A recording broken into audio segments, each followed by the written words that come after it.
on the Global Alliance of Continuous Plankton Recorder surveys. After the presentation, we'll conduct a question and answer session by chat. I'll moderate and ask the questions verbally. I'll try to select questions that are representative, and we'll attempt to answer as many questions as time permits. The chat window, which you can see in the lower right-hand corner of your screen, is open during the presentation if you'd like to start asking clarifying questions.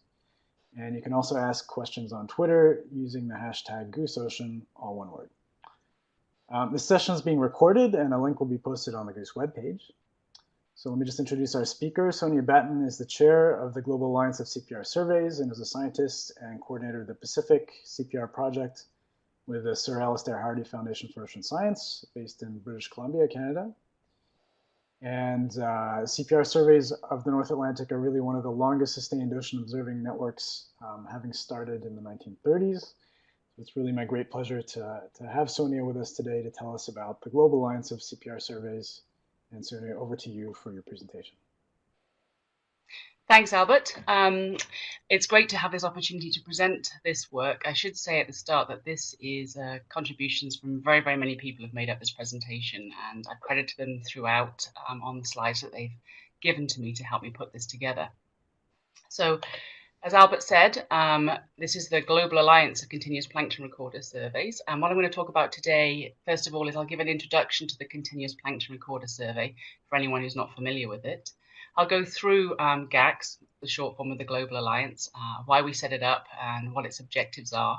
And then at the end, I'm going to go through some highlights and examples from some of the regional surveys, not to be completely comprehensive in all the things that have been done with the data, but just to give some wide-ranging examples of how these data can be used and to get people thinking about how these could be applied globally.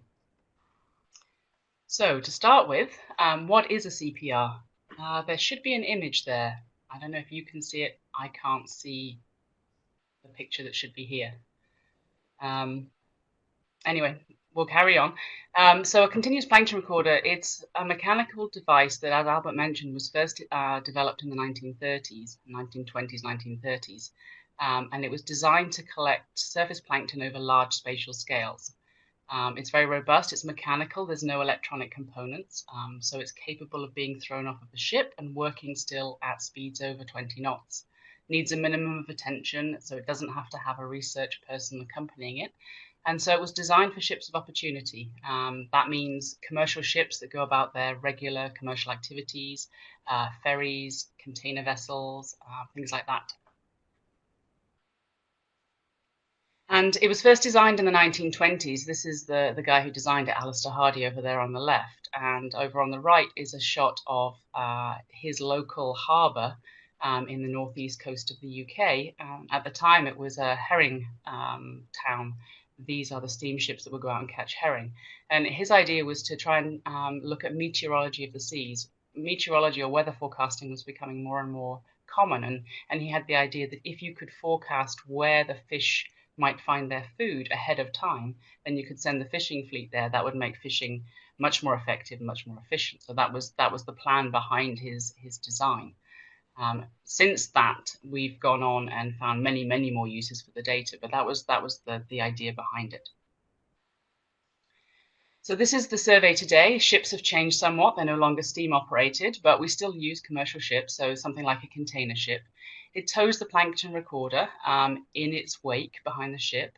And inside the plankton recorder, there is filtering mesh that goes across the mouth here. So seawater with the plankton in it go through the front. And then the plankton are filtered out onto this filtering mesh. And that there's a propeller in the back here. So as the ship pulls it through the water, the propeller turns, and this, through some gearing, pulls the mesh across the tunnel and winds on into a storage spool which contains formalin preservative, and that fixes the plankton.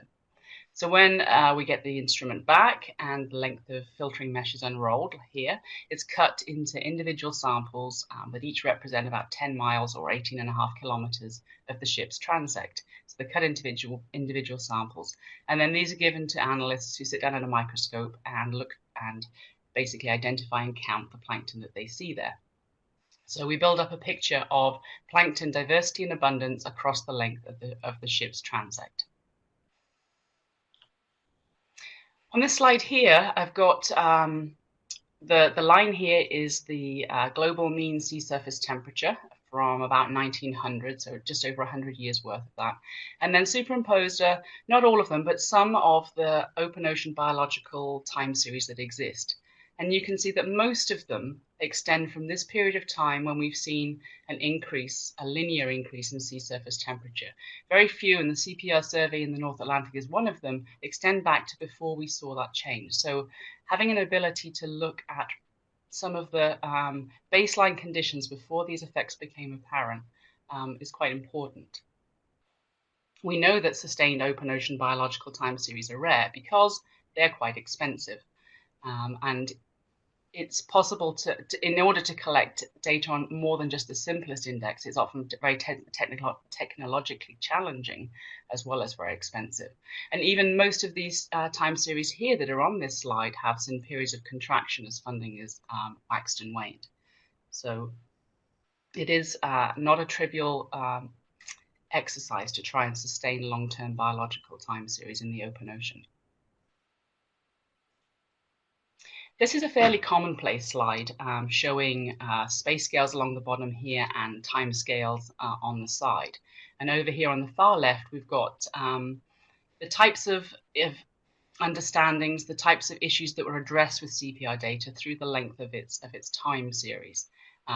In terms of space and time, it fits sort of in the middle here, sort of fairly long term and fairly large scale. But you can see that there have been changes in terms of just basically looking at basic plankton parameters, seasonal dynamics, community structure, right through as thinking has changed into looking at the links with fish, climate oscillations, discovery of regime shifts, and so on, up until now we're looking at whole ecosystem approaches and niche modeling. This middle line here shows the different management drivers that have been going on through that time. And one advantage of such a lengthy time series is that it allows you to look back and examine it even when things that you didn't think would be interesting come up. For example, we're now very much focused on the effects of ocean acidification, which was not something that was considered several decades ago. The distribution of plastics in the, microplastics in the marine environment, again, not something that was really thought of that long ago, but having a time series of samples and data allows you to go back and look at those things. So why are we particularly interested in plankton and how that can help us? Well, plankton basically are the foundation of almost every pelagic marine ecosystem, whether things feed on plankton directly or feed further up the food chain. Everything really depends on plankton. The primary producers, the phytoplankton, convert the sun's energy into something that can be used by other organisms. So because they basically feed all of the living marine resources that we rely on, then they provide the ecosystem services that we benefit from. Furthermore, because plankton are very limited in their ability to move, they can't move very far in a horizontal direction, they're subjected to the changes that are going on in their very local environment. So, and they also have very fast generation times. So they're sensitive to their environment, they can't move away from it, so they can be good indicators of ocean health. So for these reasons, any changes in plankton, which could be from very local effects right through to regional and global climate events, will probably have flow-on effects through the whole of the rest of the ecosystem, but we can probably detect them in the plankton first. So GACS came together because there were several regional plankton monitoring programs using the Continuous Plankton Recorder around the globe. At the time we started, there were 8 regional CPR surveys. Now, you are the only participant in the conference. Please press any key on your keypad to remain in the conference. Some of them have been very recent. There are a few more now in development or the very early stages. And because there's more and more of a focus on global issues, and we were aware that there was definitely a lack of global perspective on plankton, we felt that by coming together as a group, this would give us the ability to have that global perspective using the Continuous Plankton Recorder data. So back in September 2011, a draft Memorandum of Understanding was signed by the members of the existing regional CPR surveys to form a global alliance. Now, GACS aims to be light on bureaucracy and really focus on pulling everything together. But the main overarching goal is to understand changes in plankton biodiversity at ocean basin scales through pulling our data together and our knowledge together. You are alone in the conference. You'll be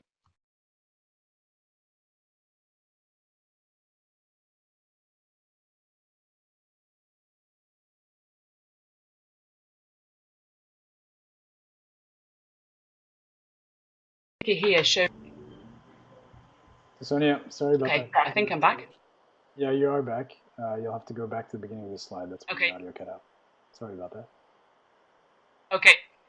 All right. So this slide here shows all of the samples collected since the CPR survey started in 1931, probably up to about 2012. I think was the last time we really updated this with finished data. So what I've got here is a different color for each of the regional surveys, and then the first year of its inception is shown by the number. So the North Atlantic in 1931 is the most is the oldest. There's a couple of stars here which show the developing surveys, those that are in the early stages, like in the Mediterranean, which started just last year, and those that have received their equipment. Here in Brazil, they've got CPR now. And then really early stages is some work in the Indian Ocean that we're hoping will go forward too. So in some places the coverage is really dense, in some places it's more sporadic, and you'll notice that it's not truly global. Most of the tropics are not sampled, and that's a significant challenge for us to start filling in some of these spaces. But GACS brings together quite a number now of plankton experts, taxonomists, technicians, and scientists from around the world. There are 12 laboratories undergoing regional CPR analysis. Over 50 ships of opportunity are in use in any one time, and these include merchant ships, some research ships, military ships even, passenger ferries. And then that covers about 40 shipping companies or agencies. And when we started out, these were the key objectives. So initially, for the first 3 years, we were really in the setting up phase. And then now we're more in the maintaining this list of objectives. So initially, set up and maintain the common working standards and methodologies, set up a biodiversity database so that we could go on and look at some of these global issues.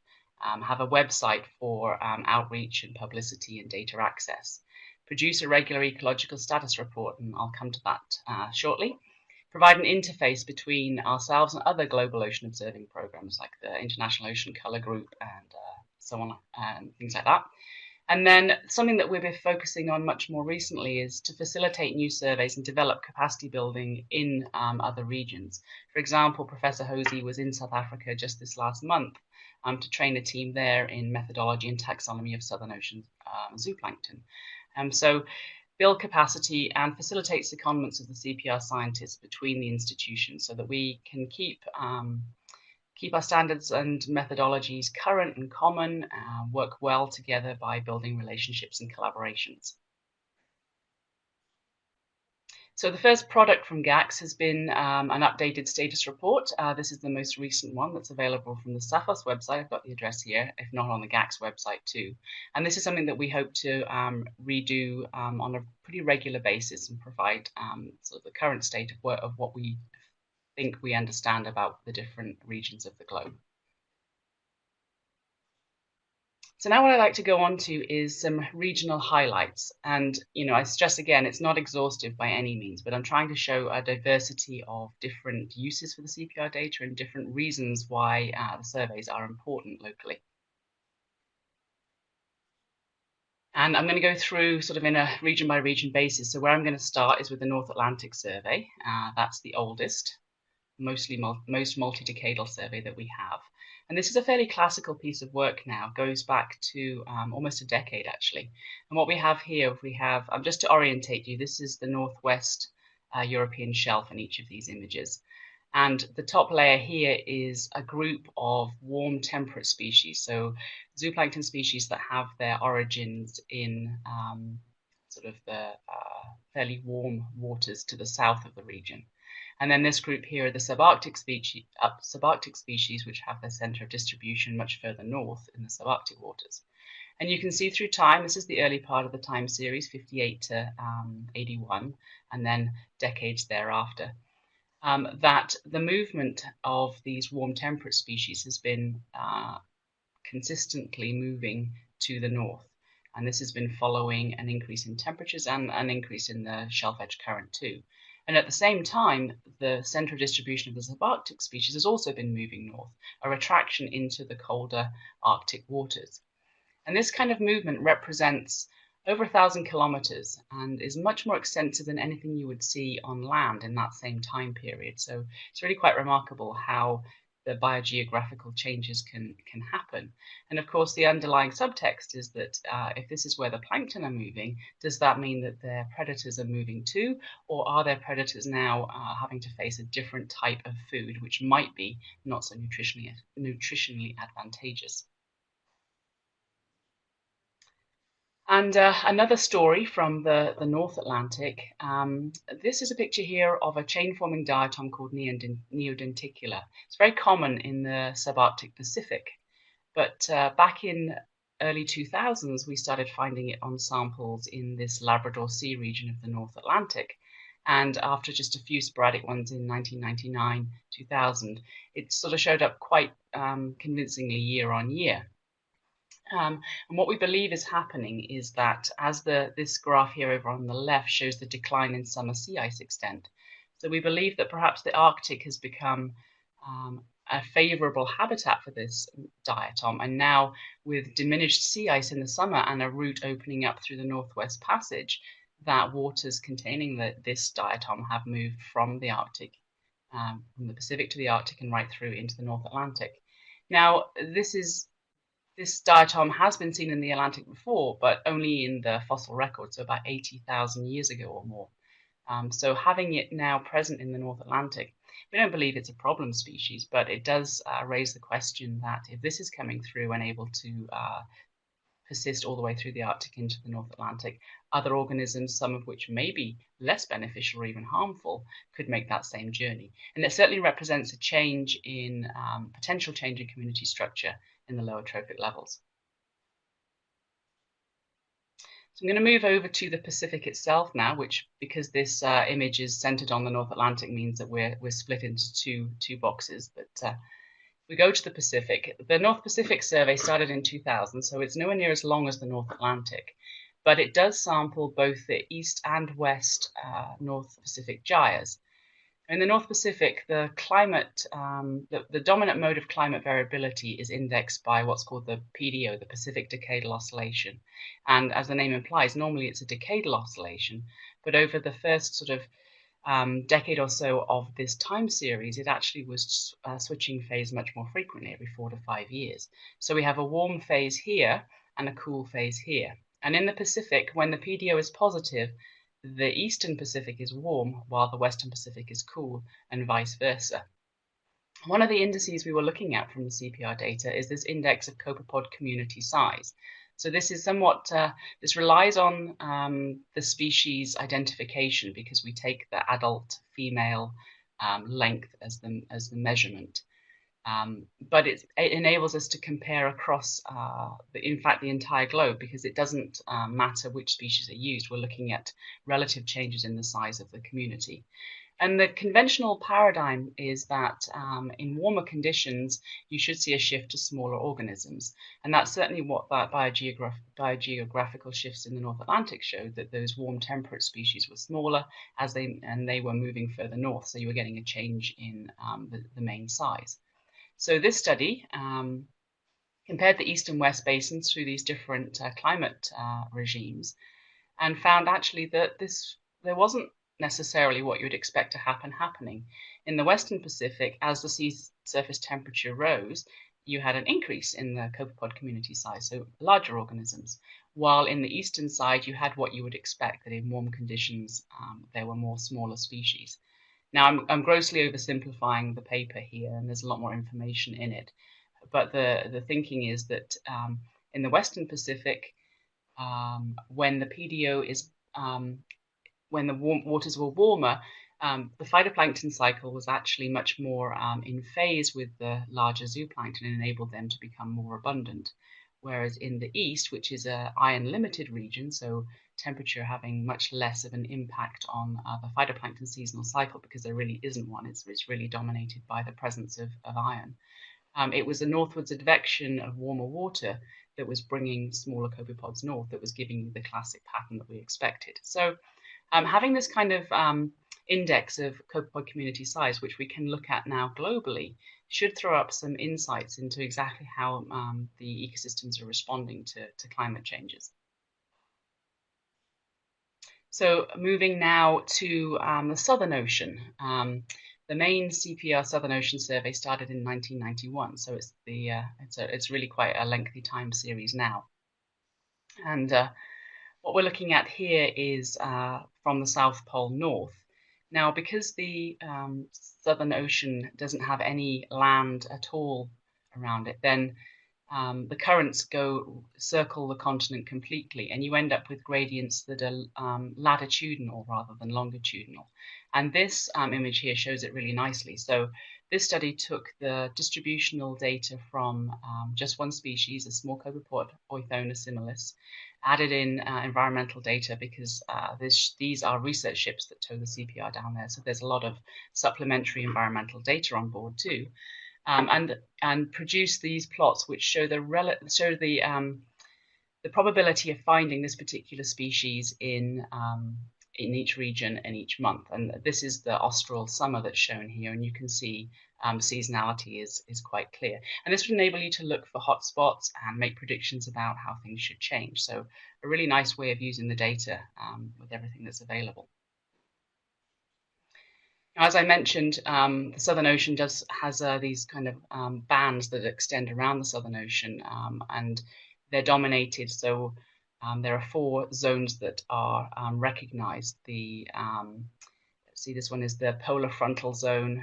There's the subantarctic zone, the sea ice zone, and the permanent open ocean zone, which never has any sea ice. And what was discovered is that in all these 4 regions, and the 2 lines, the blue line here represents the East Antarctic, and the shorter time series of red is the Ross Sea. But in the East Antarctic zone, for all 4 of these regions, there's been a steady but persistent increase in zooplankton abundance over time, which again, we know that the Southern Ocean is experiencing some quite dramatic climate changes, and this wasn't expected. And in fact, there's work ongoing to try and investigate this now to see what might be going on. A more recent survey looking at this particular Crozet-Kerguelen area of the Southern Ocean, which is in the Indian Ocean section, has only been started for a couple of years, and they're really focusing on biogeography. And in the first instance, as this slide shows, they're looking at the plankton foraminifera, these shell-forming, very, very small zooplankton. So moving up slightly towards the Australian continent here, fairly recent survey, much less than a decade old still, started in 2009 with some work in 2007. And because they don't have a time series, these surveys are focusing very much more on one-off events or things that are of particular importance. So for example, this is red-tide dinoflagellate noctiluca, which was found as far north as Darwin for the first time on some CPR samples. So starting to look, because the CPR transects go right around the coast of Australia, starting to look at distributional patterns.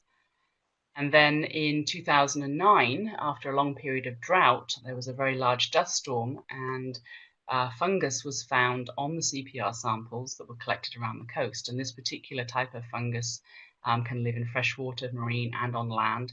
It's actually toxic and can have an adverse impact on corals. So there was a real, it was really important that the CPR samples could give an idea of where it was and provide some samples for it to be looked at too. And in fact, they're actually looking at some of the metabolites to see if it can be useful in the biomedical industry. And then moving slightly further up now, this is an even more recent survey from 2011 off of the Benguela coast in South Africa. And this is really a proof of concept study. So this is the South African coastline here. and CPR transects that have gone up the coast in the Benguela. And the study that I'm showing here was looking at the CPR samples and using some molecular techniques to look for evidence of Vibrio cholera on the samples. So this is a region where cholera is endemic, and this study focused on simply seeing if you could find an assay the Vibrio cholera in the samples, and it was found that you could. And this opens up the possibility of looking for, or making connections between climate change or water temperature or other environmental conditions and how that might influence the persistence and spread of cholera in coastal waters. And then finally, I'm going to just talk a little about the most recent CPR survey, which literally just put itself in the water at the end of 2014. This is in the Far East Mediterranean. So this is Cyprus, and the transect runs from Cyprus over to Haifa in Israel. And this particular part of the Mediterranean has a lot of unique challenges. It's highly oligotrophic by the time you get to this far east in the Mediterranean. It's also subject to dust storms coming from the Middle East. So they were particularly interested in the results of the Australian survey and how that might impact them. And also with the Suez Canal being so close by, it does does have the possibility for invasive species. And as the Suez Canal widening project goes ahead, and with climate change increasing temperatures, then the chances of having invasive species or just an introduction of new species increases all the time. And so that was one of the focuses of setting up this CPR survey. It's ideally placed to monitor the introduction of non-native species. So just to bring it back now at the end towards thinking about GACS and GOOSE. So GOOSE is concerned with identifying biological essential ocean variables. And to be successful, these need to be sustained observations. And one of the points I want to make, and why I showed some of those regional highlights, is that you need quite often, in order to make something measured and sustained, is that you need a local reason to do so. So there may be a different motivation in very different regions around the globe for making these observations, but it's the local forcing that makes it happen, and that ongoing monitoring has to be feasible, but there has to be local support behind that. And so these biological variables need to be scientific and societally valuable, and that's also a challenge, is to fine-tune exactly what you're looking at and why, and making sure that it's a feasible proposition. So GACS is not yet truly global, but we feel that we're really on track to provide some of the relevant data for the GOOSE requirements. And because the CPR is looking at the plankton in the ocean surface, it's really analogous to a lot of the satellite-derived measurements too. There's a lot of overlap, and hopefully there'll be a lot of future collaborations ongoing as well. So with that, I would like to say thank you for your attention. There's a couple of websites that you can go to for further information. The GACS website is www.globalcpr.org, and then my organisation, Sir Alistair Hardy Foundation for Alistair Hardy Foundation for Ocean Science.org. It's a CPR parent organisation. There's lots of information on CPR and the data there. So thanks for your attention. Thank you very much, Sonia. Really enjoyed that talk, and I'd encourage the audience that's participating to ask questions in the chat. While we're waiting for those questions, I have a couple of my own. So you emphasize the importance of these time series, the importance of taking a long time series to ask some of the be able to answer some of the scientific questions, including some scientific questions that you haven't thought of at the start, like acidification, microplastics. What was the financial model to sustain the North Atlantic survey for such a long time? Where's the funding coming from? Is it research funding, fisheries funding, private foundation funding?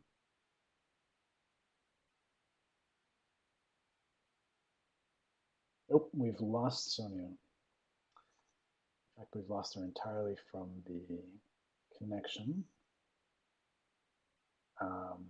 So while we wait for her to dial back in, I think she will dial back in.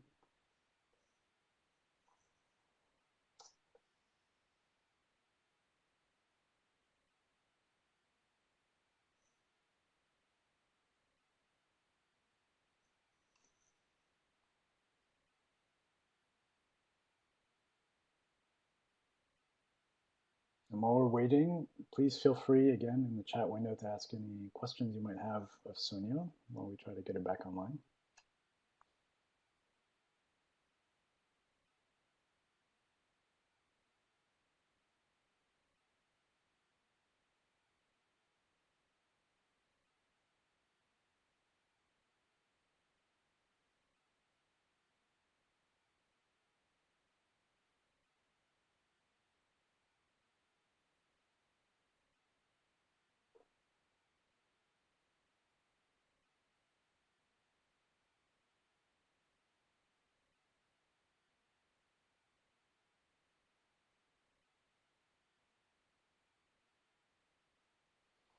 All right, it might be that we've lost Sonia and we'll have to ask her the questions by email and post them by email, post them onto the Goose website. Very sorry about that. I had a few little technical glitches along the way and one big technical glitch right now and having lost the speaker. So let me thank all the participants for having joined us. It seems that we aren't able to reconnect to Sonia. And I'm sorry you didn't get a chance to ask your questions. I'm sorry I didn't get a chance to ask my questions. I had quite a few for Sonia. So thank you for joining us. Our next Goose webinar will also have a biological slant. It's on the 12th of April. It's going to be about the Ocean Tracking Network, which is a fairly new network sponsored by Canada, focused on the tracking of tags of biological life in the ocean. So again, thanks for joining us, and I'm sorry we haven't had the question and answer session. Good night, everyone, and we'll see you in about a month for the next Goose webinar. Good night.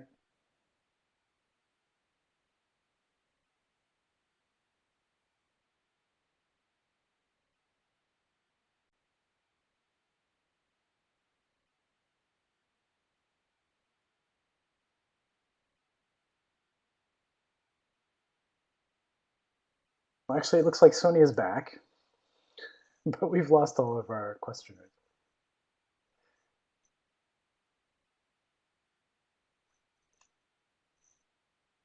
Sonia, is your audio back on?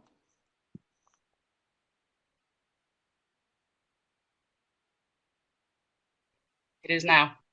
Ah, okay. Yeah, can you hear me? Yeah, I can hear you. We've lost. Oh, we've got some of our participants back actually. Yeah, I tried calling in, but the number wouldn't it wouldn't let me join the conference on the phone, so I gave up. Yeah, really sorry that we lost you there. Well, let me ask you the questions that I had actually, and maybe Okay. some questions will come up. So one of the I don't know how much you heard, but one of the amazing things about the Atlantic survey is its length actually, and how long it's been going. And I just wondered if you could give us a little bit of insight into what's been the funding source for all these years, what's been the success in maintaining funding over such Oh a long wow. time. I think the success of maintaining funding, I think, is passion by the people that have been involved with it, because you know, in the early stages it was supported fairly well by the UK, and then, you know, when monitoring was not so popular as it is now, funding was withdrawn and everyone was laid off as a unit. And then there was a sort of an outcry from people who really cared about monitoring and these type of data, and raising a shared consortium of funding.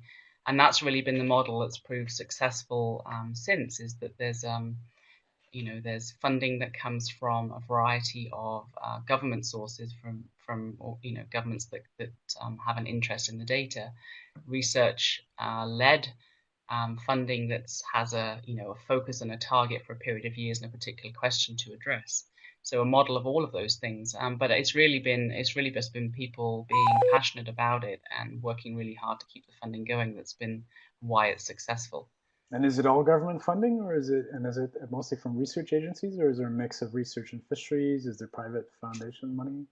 It's a mix of research and fisheries. There are research project funding sources too. For example, in the North Pacific, we have some government funding from the Department of Fisheries and Oceans in Canada, which is, fisheries-based government agency, but we also have it's kind of unique, really. Some money from, say, the Exxon Valdez Oil Spill Trustee Council, which was a sum of money put aside after the oil spill to fund marine science and long-term monitoring into the future. So there are a diversity of sources, but I would say I think the bulk of it, at least in the North Atlantic Survey, has been government-based. Yeah.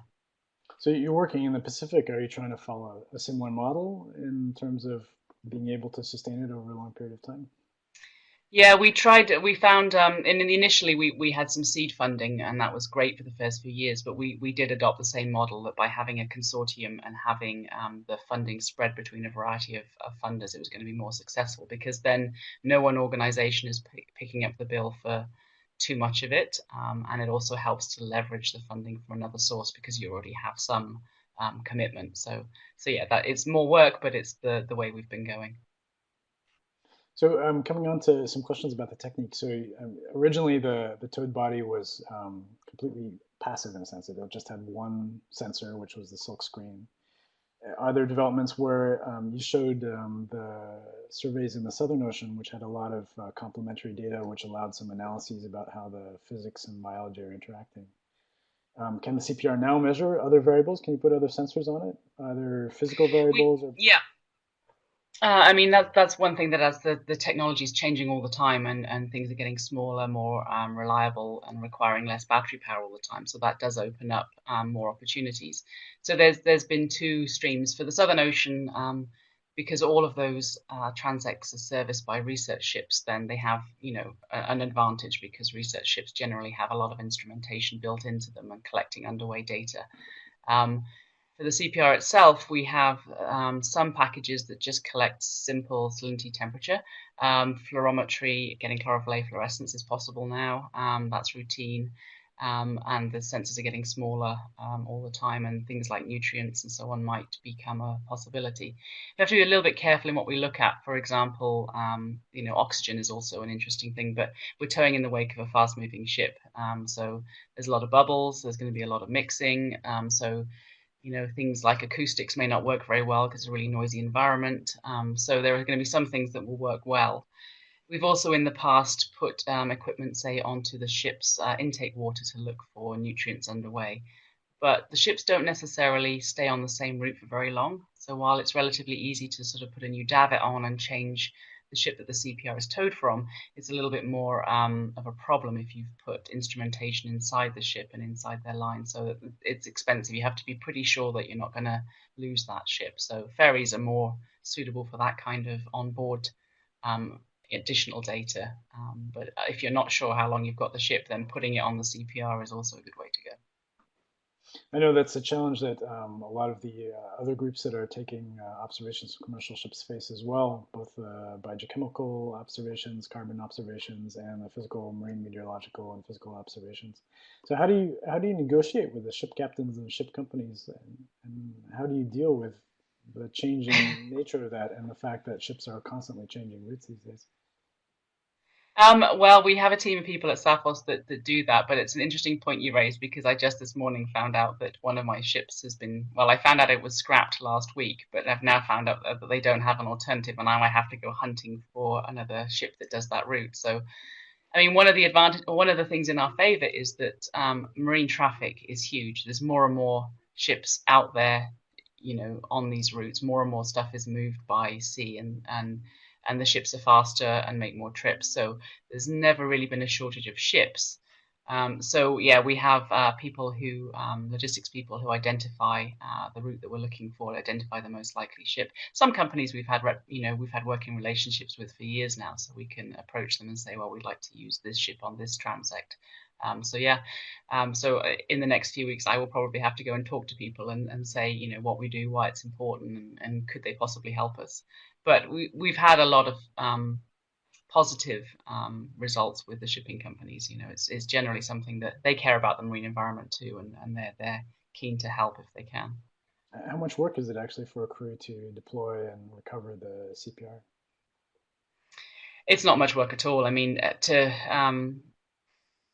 the ships are moving at speed; they don't have to slow down. I mean, we cannot get in the way of their commercial operations. So basically, once they've left port and everything's tied down and they're underway, then they just sort of throw it off the back, and they have to recover it and change the filtering cassette every 500 miles if it's a long transect, and that you can see from the log information we get back that it takes less than half an hour to recover it, do the changes, and put it back out. And for most of the commercial ships, that once they're underway, there's not really much going on. Most of their activity is in port.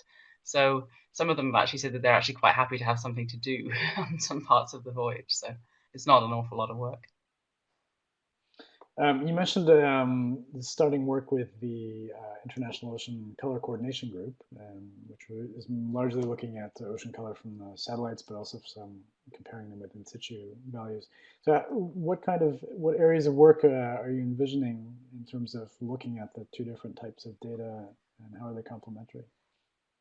I don't know for sure. I mean, we've just made initial contact, and sort of we hope to explore some more avenues in the future. But I mean, I think that the CPR can help to ground truth a lot of satellite things. I mean, look at species composition or density where we have had instrumentation, and then we've got an actual chlorophyll fluorescence value that can help too, and particularly perhaps in areas where the CPR samples seamlessly from coastal, very high productivity, potentially turbid waters right out to the central ocean gyres, which may be very oligotrophic. So we've got a seamless sampling system here that could perhaps be used to help ground truth some of the different types of waters that the satellites have to get to grips with, and help them see what they're seeing perhaps. So I'm not exactly sure where that's going to go, but that to me would be an area for exploration. And then another potential group that's quite interested in your data is modelers. The biogeochemical models are becoming more and more sophisticated. They're starting to go into looking at trophic levels, looking at species. Have you had a dialogue with modelers about what kind of products they need for ground truthing and whether they can get them from the CPR data? Um, I think individual surveys have, and some of the research projects that we've been involved with, there have been modelers on board, using that. I've certainly given my data to people who are modeling, and I mean, one of the areas that I was focusing on for a particular researcher was the change in timing, the change in seasonal timing from year to year, and how the shift in the biomass peak was happening, and so that kind of thing could be quite useful. So we've had inquiries, and in terms of making the global database available for a global model, no, not yet, but certainly in more local or regional focus studies, then there has been some exchange of information. Yeah. Well, it's a patchy data set for the moment. It's not something that is as globally uniformly gridded in space and time as a model. Yeah, and I think most of the models too would be quite a simplification to try and look globally, because I think the local forcing is much more important at the moment. And what is a data sharing policy? Does it depend on each scientist, each group? There is a certain amount. There is some differences for the different surveys. So some are freely available to anyone who asks. Some have, because it depends on the funding sources and what their requirements were. Some have attributions that are important, and some, we like a dialogue, just because the CPR data is not immediately obvious to understand, and there are some statistical limitations, so a dialogue is always useful. But for the most part, some of the data products from GACS will be freely available. It might not be right up to the present day, but they'll be freely available once they've been worked up. And do you have any sort of success stories about really good scientific collaborations or good scientific results that come out of that freely available data? Not yet, because it's taken a good chunk of time up until now, because GACS has not gotten its own funding. There was some initial seed money to get people together to set this up, but putting the database together has been done around the edges of people's work. So we're now in that phase where we think we've got the infrastructure, such as it is, ready to go for those kind of things.